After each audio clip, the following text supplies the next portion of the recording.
Okay, good morning. Thanks for your time today. We are going to go through the digital marketing component. Marketing is one of those subjects, if people don't get it, it's actually quite difficult to teach it to someone. So it's often when people do have a certain marketing flair, one can give people lots of ideas about strategies and things that they can use, but in some cases, if people do not appreciate the main principles behind marketing, then it's a very strange subject in that. I, at some point in time on the academic side, taught marketing to a group of art students, a group of accounting students, and then a group of real marketing students. And the art students said, oh, this is such a science, it's so specific. And then the group of accountants said, oh my word, is there any rules in this thing that can potentially work? So people have very different experiences of that. And often when people are very scientifically minded, they do find it difficult, the fact that there's not really an answer. So it's approaches that we do take and said, what about this? It's often almost like experiments that you are taking, because you are trying to attract the attention of someone. So you work directly into the complexity of human behavior all the time. And that's why I ask exactly who's your customer. It is difficult. It is different selling to a commercial customer, to a business customer, to an engineer. To a procurement division. All of those type of things require such different strategies. So it is very difficult for us to stand on this side and say, this is what marketing works like. So what we're going to do today is we're going to go through many ideas to say, this is possibilities of things that can be done in some of it in the consumer market, some of it in the business market, some of it in the analytics markets. And then we ask ourselves to say, how do we apply it in our fields? If you even look at the idea of benchmarking, just to go and benchmark against people that's similar to ourselves is often not sufficient to make us different. Once you've now benchmarked and copied, and then you're the same, and that's exactly what marketing does not want. So a lot of the things that I'll show you today is more to kind of broaden your horizons, to say this is like a buffet of options of things that we can be using to see how do we connect to the customer. Okay, so at any point in time, if something doesn't make sense, please just stop me and we can discuss it in more detail. It's on your side there to ask for the more depth than that. Otherwise, we just go through the steps of the slides as we have them here. Yeah, let's start off with the most simple of it. What is marketing? And the most simple theories or definitions of marketing, it is basically an organization that goes out to a target audience, to possible customers, and asks them what do they want. The idea is then to come back to the organization and design products and services that can be offered to this target audience. If they like it and they buy it, then you're obviously successful. But the idea of this is that the target audience should buy again and again and again. So the idea is not just to position a product, but to position a relationship that will start running, as it is far less expensive to sell to people on a continuous basis than to work with a new customer in. When we have a new customer, there's so much information. The person is not on our system. The person doesn't know how we work either. We don't understand their needs in that. There's a lot of research that needs to go into it often, in many cases. Well, if you've worked with somebody for 5, 6, 7 years, it is actually quite easy when there's a more definite interaction in. So it's all about the company and the target audience. But as we are sitting here, can you say that we can go to the target audience, ask them what they want, and start from zero? We would love to say yes. No? The perfect answer would be, of course we can. But it is not the case. Now, companies have lots of things already in place. I always think that one of the best examples around how people do not necessarily adapt to market change is the banking environment. If you look at how banks work, and things have changed so much, and technology is possible to handle most of our banking needs these days. But they still have so much infrastructure. What do they do with it now? So they keep on kind of covering their costs. rather than truly selling innovation on that side. Imagine we could say this is customers' banking needs, and imagine there was no banking system on the table. Would we have designed what we have running now? We wouldn't have needed to. I mean, banking services can run through anything. These days you go to ShopRite and you draw money from a till. And you don't even need a bank to go to for that. Whom of you like going to the bank?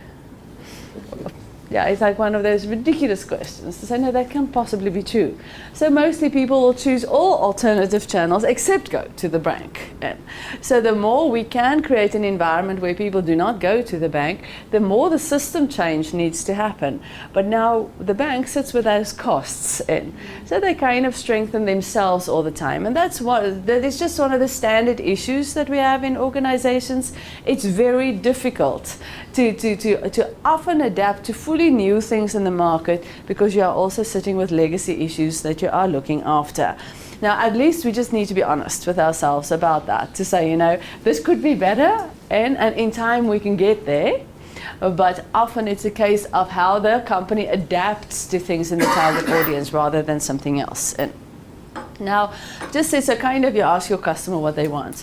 But the late Steve Jobs had that amazing saying that he always said, no, never ask your customer what they want, they will always mislead you. Is that true? Yes. It's true. Why do you say that? You were quite specific that that's definitely true. Why? If you ask a person to give you a report, they say this is exactly what they want. Then you give them what they want, and that's not what they wanted. So you need to listen more carefully to what they are aiming for, not what they want. Because what they want is not what they actually want. They are trying to solve that problem, and that's what. And they think that this will solve that problem. So they're asking, "This is what I want." Yes. If you give them that, that's not. Because then that doesn't solve the problem, No. and then it's your fault. Yes. Yes, of course. So you don't give them what they want. You give them what they are aiming for. Yes, and that's important. So you understand the context in which the solution will have to operate, rather than the actual request of the customer. So in that case, we still have to talk to the customer. The customer is still important, no, in some way. But it's not a direct translation to say, you ask this, we give you that. But then also the customer's behavior keeps changing, so you know, you're never going to, you give them what they want, like Leon's saying, and 5 minutes later, it's like if you ask somebody, you know, have you got any problems? They won't have any problems, but they'll make the problem. Yeah, we see it with the research, you know. Let me go and do a customer satisfaction survey for you, I'll find problems. And as you know, we get what we ask for in some cases as well, where we can create certain situations just by the questions that we are asking. Yeah. So that is definitely a challenge as well that we are dealing with, that we have to make sure that we counteract for. Yeah, so, but now, how can I counteract that? By the time I give it to the customer, that's not what they need. Give them a few options. Give them options in terms of it. Get to know the customer. You Get need to to know know. the customer's needs first. Okay, and how would you do that? Ask them questions. Which questions? The right ones. Yeah, that is it. No, but you know, so often, as in most of my life, I work in research, and now I've come to the conclusion. I've run the company now for what is it, about longer than 15 years, but you know, the big problem of research is we get the questions wrong. Now we can get the answers. The answers are not the problem, and we get the questions wrong. And then the interpretation on the customer side, what the customer is actually telling you versus what you are hearing in that is often so misaligned that it is problematic. We're working quite a lot on alternative research models to say we cannot keep on doing this. And you know, like give you an example of that.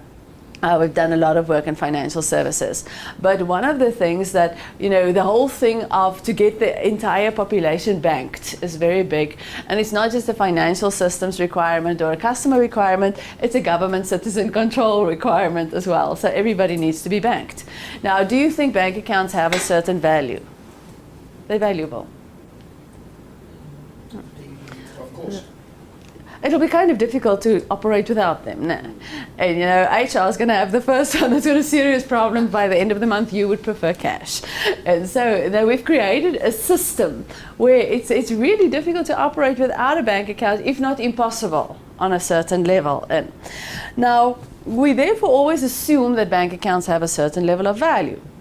So we started using a different type of research approach when we go to poorer people, and it's called the capabilities approach. And then you always have to ask the person that you are interviewing, why are you saying that, or what is it? And so, because often in research we do tick boxes, you know, oh, you've got a bank account, you've got insurance, you've got a funeral plan, you've got this, you've got a mobile phone, you've got a house, you've got a car, you've got a that. And then we assume we understand what this customer is saying, and we get to know the customer. So in this case now, we had to ask, okay, what is it? So the person says, I've got a bank account. And the facilitator says, no, what is it? And the person says, it's a place where your money gets less. And you know, I'm just the analyst on those. So then I look at that and I think like, oh, no. So if you're poor, say that you earn minimum wage, and your interest is lower than your bank cost, definitely, in terms of it. So every time you go to the bank, you have less money. Now, if you're already only earning 1,700 Rand, and every time there's 10 or 5 Rand missing in, that's every time a bread that we're cutting off of that. So is it valuable? It's not valuable at all. At all.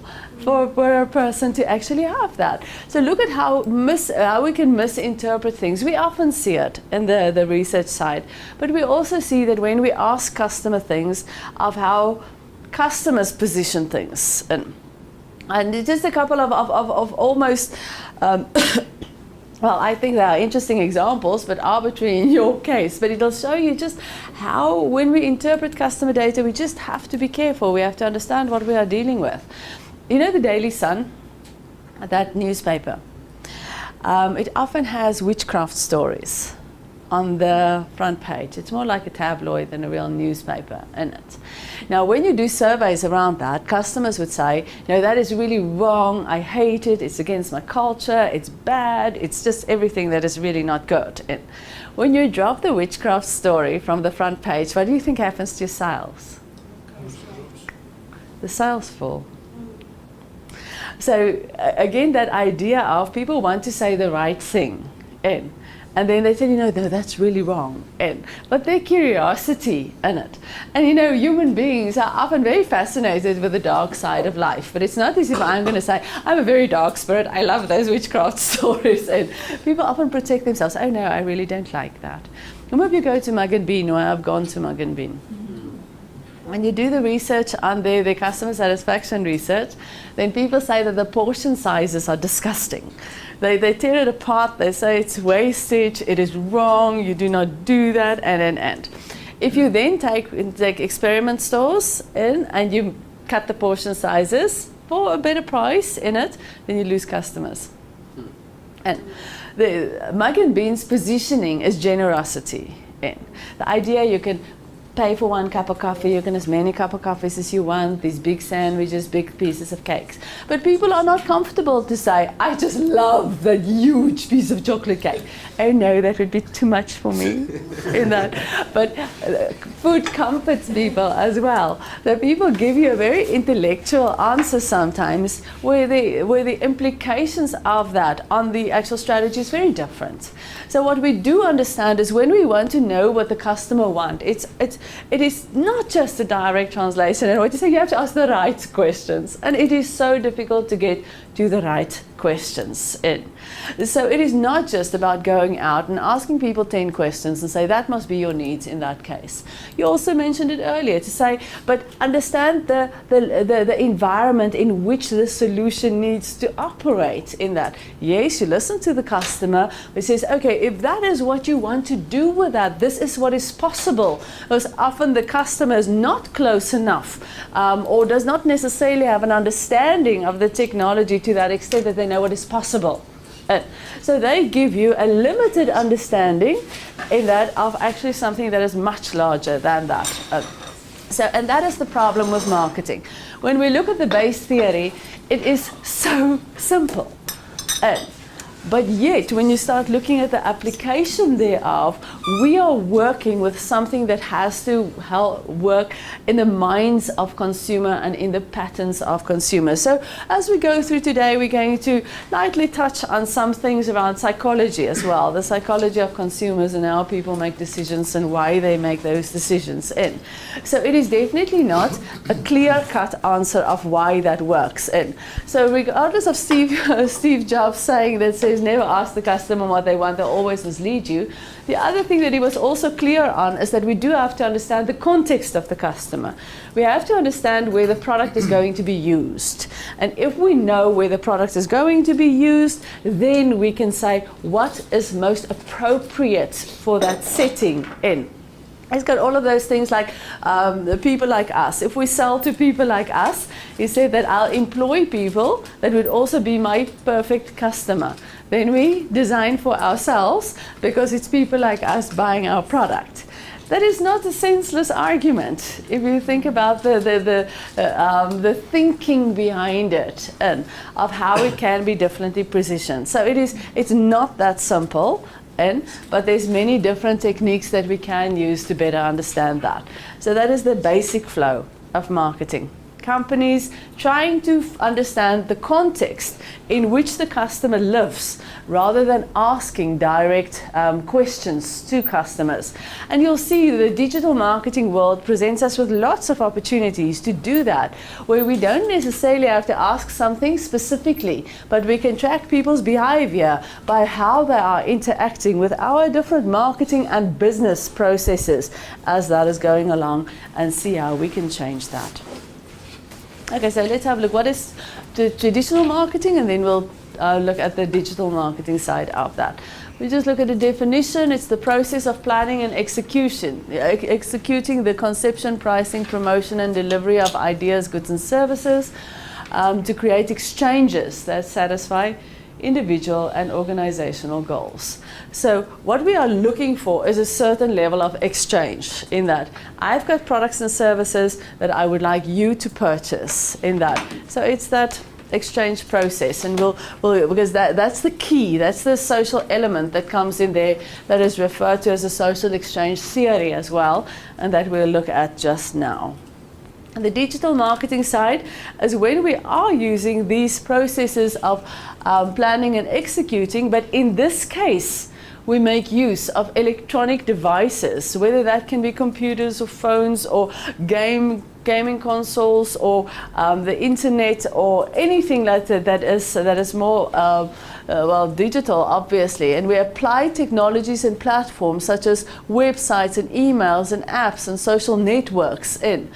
What we see most of the time is that social marketing is a huge component thereof, but so is mobile apps, e-commerce, and all come into digital marketing space that says in this case we use that format as the main delivery vehicle for taking our messages to people. The biggest strength of it is that direct connection we can get. For the first time, we can see who interacts with our advertising to a far greater extent. Even for something simple, somebody's got a Facebook page.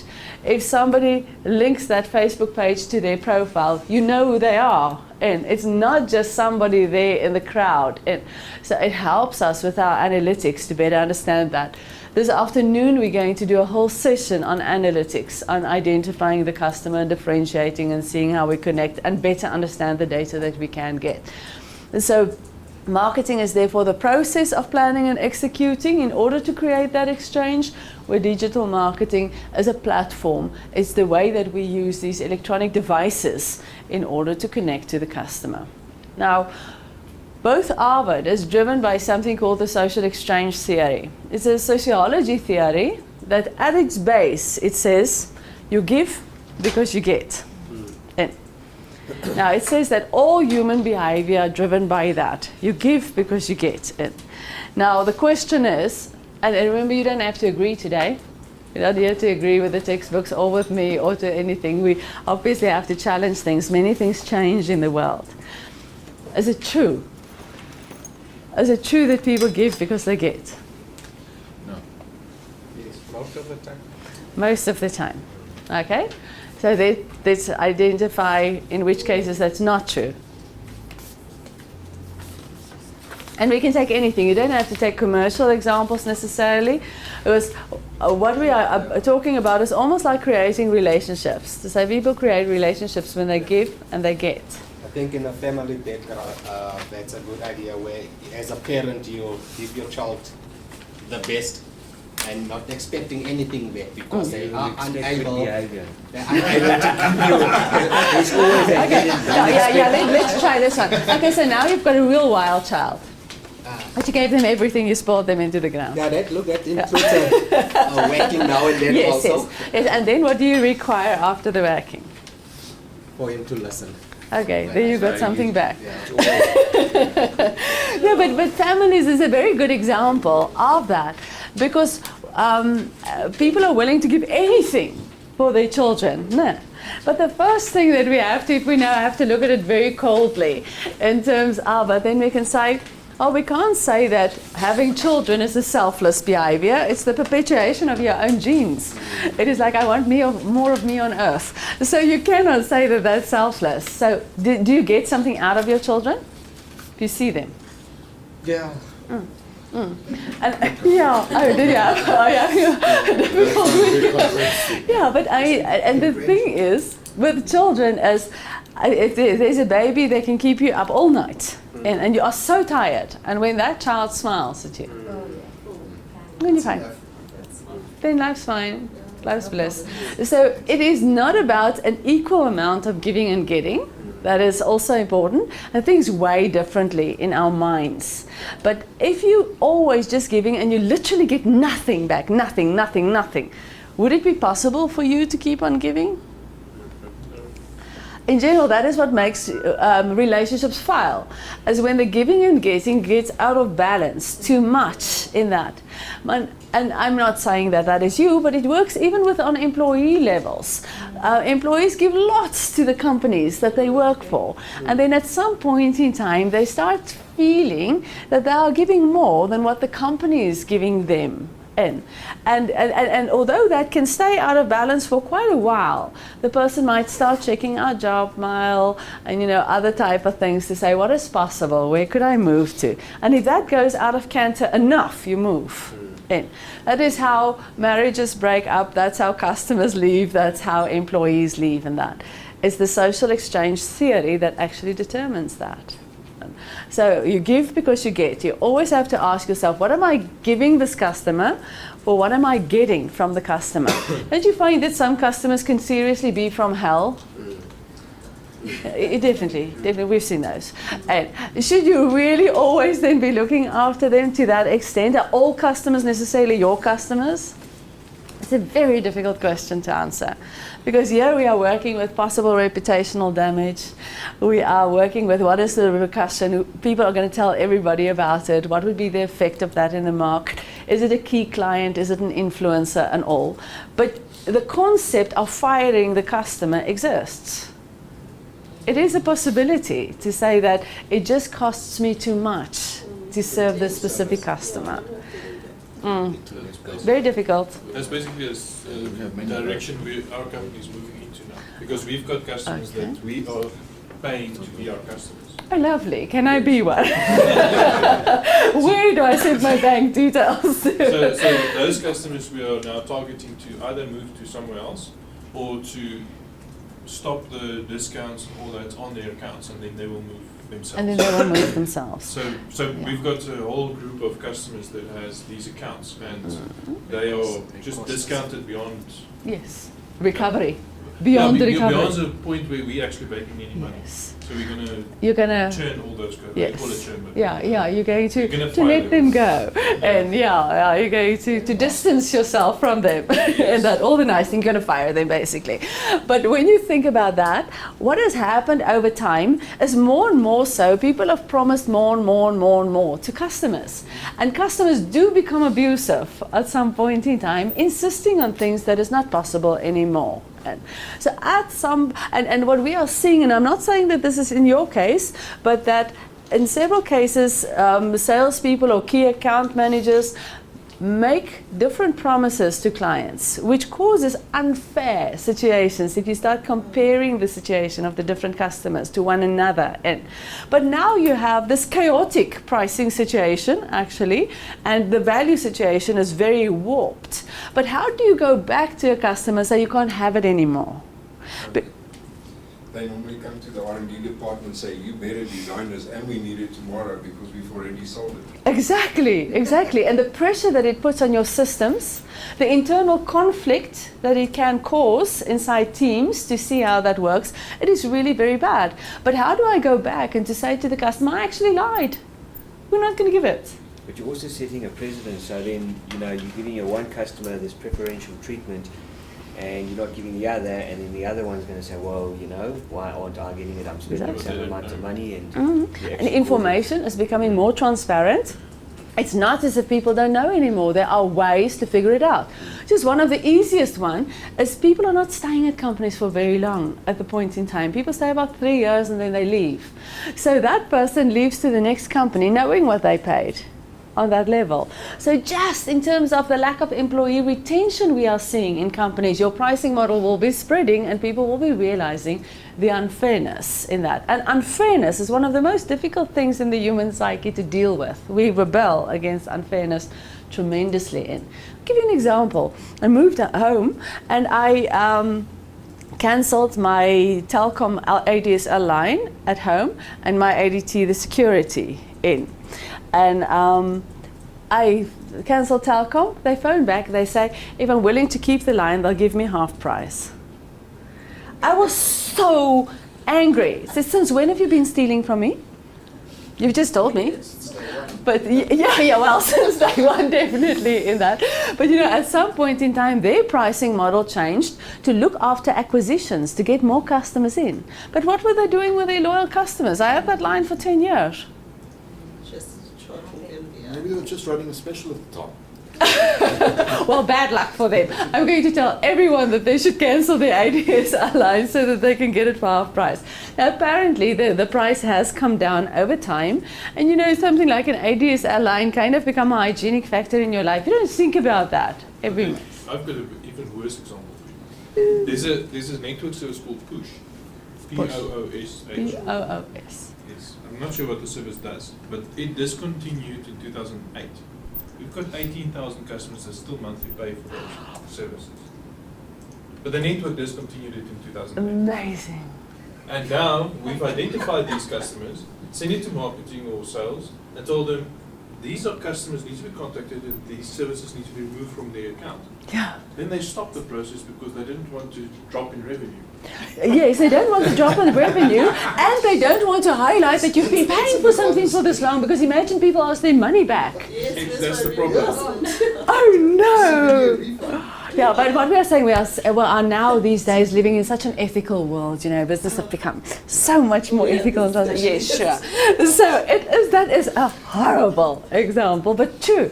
But it's you sit with these customers and you feel, oh, shame, these customers are paying for this service. The service doesn't exist anymore. But they don't complain. They just keep on paying. Yes, because and people are so busy with their lives that do you really check everything? Yeah, I cancelled a Vodacom account and they charged me for 10 months. Yeah, I've done that also before. Well, I just didn't follow up. I just didn't make sure. But you know what, with me, when they started saying that update information on your phone that says what you are paying, and then you said, I'm paying that? I thought I was not paying that anymore. And I think no, it's horrible. But true, and they say, can I be that negligent? And the answer is yes. So we don't pay attention to that level. I give you insurance companies. If they sell insurance to poorer people, they market very aggressively because they need the person to pay every month, and the person is very aware of 100 Rand going off of their accounts in. Where if they sell to wealthier clients, they need you to buy the insurance and forget about it. So they try not to contact you ever again. And so that you can forget you have that insurance in. Because as soon as you tell people about it, then they say, oh, I wonder if I actually still need that. So their discontinuation rate is high, and then they try to cross-sell, and they say, oh, we'd like to add this and this cover to your so-and-so insurance. I have that insurance. I'd like to just cancel everything, thank you. So they don't contact you because that's how they retain you. And they only send you letters by post. But it's a They very have no clever other one. advertising videos. It is. They understand how it works, and you know. But no, often on our side, what would happen is we do research, and then you sit in on these strategy sessions where they discuss things, and I sit there and I think like, oh no, you know. As customers, we often have no clue what's going on, but this information is coming out. How do you, sorry to interrupt, but how do you do research on those customers because then they're going to cancel? You can't. you That leave is them part of alone? that's how I know it. Is because they said, well, we want to know this from them, but we don't want to tell them that they've got this cover. And it was part of the following. When people go and buy a car, for example, there's lots of embedded things inside the financing deal. Little things in that you don't even know you can claim, like chips on your windscreen and tire insurance and little things that seems like a value add at that point in time. You make the payment and you forget about it, and it's rands that go off of your account as part of that financing deal every month, but you don't even know that you have the service, and as soon as you tell people they have the service, they cancel. And so it's not value in, but it is they build these massive value propositions before. But now if I go on the net now, and I go on Twitter and I go on Facebook and I say to everybody, well, by the way, if you have an ADS airline, cancel it, you can get it for half price, and if you have ADT security, cancel it, and you can get it for half price. I can now run a marketing campaign on that based on digital marketing. And people are these days standing at a fancy 5-star hotel, and if things are not looking that nice and there's something dirty, they take a photograph of it with their phone and they post it all over the place. So we are not that protected anymore. And yes, we do see these things, but when it goes out, it makes tremendous damage for organizations going forward. And so the exchange process is not something that is just driven from the company side anymore. It is starting to be driven from the consumer side as well. And there we have to be careful to say, okay, it's a different world, it's got different rules in this. And how do we protect the relationships that we are working with so that people feel they are getting something for what they are paying for? And it's the only way to secure those type of relationships.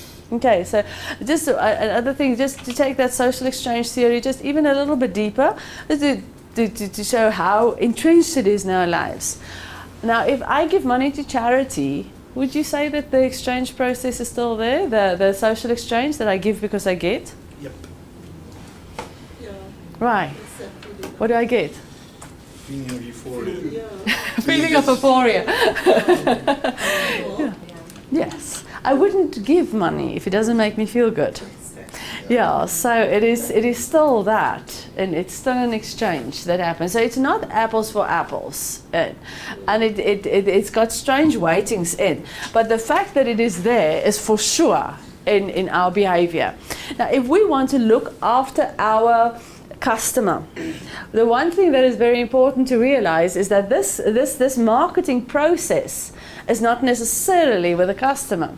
You know, your marketing can be towards your own employees first, to say, how do I do internal marketing so that I can get all my employees motivated in, and make sure that they have all the detail about the products and that they actually have the knowledge to promise the right things in, because sometimes people are just merely making mistakes as well. So marketing is not just to a final customer, but marketing is about the concept of creating relationships with different stakeholders that you need to be successful in the market. And think about a real big tender coming out, but you can't cover all the components there are. But one of your competitors have got some of the other components. And if you tender together, you can actually get this massive deal. So we are seeing that co-opetition, where it's not full-out competition anymore, co-opetition. As you say, and then when the competitor sees that tender, you want to be their preferred partner. So as you really think about it very, very broadly, even up to a level of collaboration with competitors, selling myself, my skills to my competitors. So in times when the opportunities are too large or they have a certain problem, that they can see us as a possible collaborator on short periods of time. And obviously it must be well managed, Obviously, there's a lot of risk involved in it, but still, it is that concept of making sure that the right people know me and that I can get the value out of it as we're going along.